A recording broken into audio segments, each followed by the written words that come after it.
chim bia ananda gama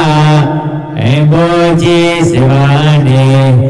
riya du cao do bồ nai chuno du ca ima ke mi do aye ke mu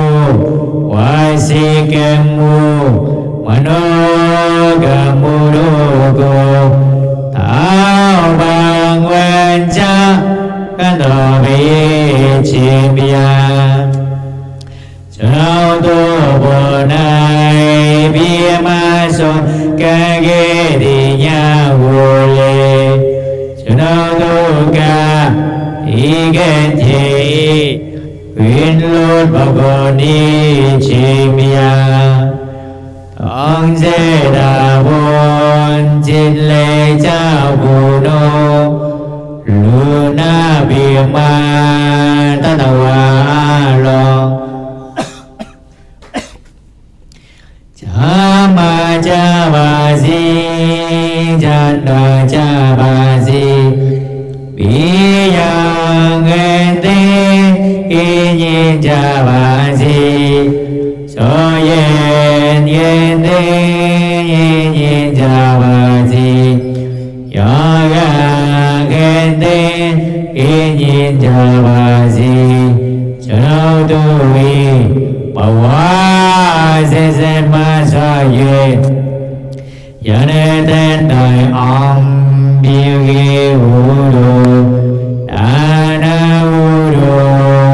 đi la vu do ba we na vu do cao môi du du do go a lo cha cha đam nha nha nha nha yu do mu cha ba con lo riya do cao nha lam nha ô đa đồ mi ta y vi đồ nha vô lê cho đâu tu ca hoàng nhau anh hoa xoa phiền sa tu con so ba con đi sa tu sa tu sa tu u đôi nha nha nha yu đô mu cha ba con lo sa du sa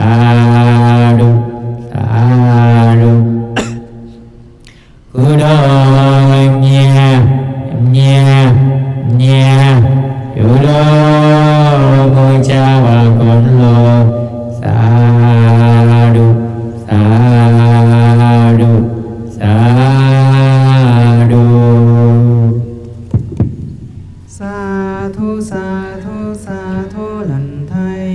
do sự phước bao mà chúng con đã trong sanh làm đây hãy là mối duyên lành để dơ khỏi những điều ô nhiễm ngủ ngầm nơi tâm trong ngày vi lai. Lành thầy,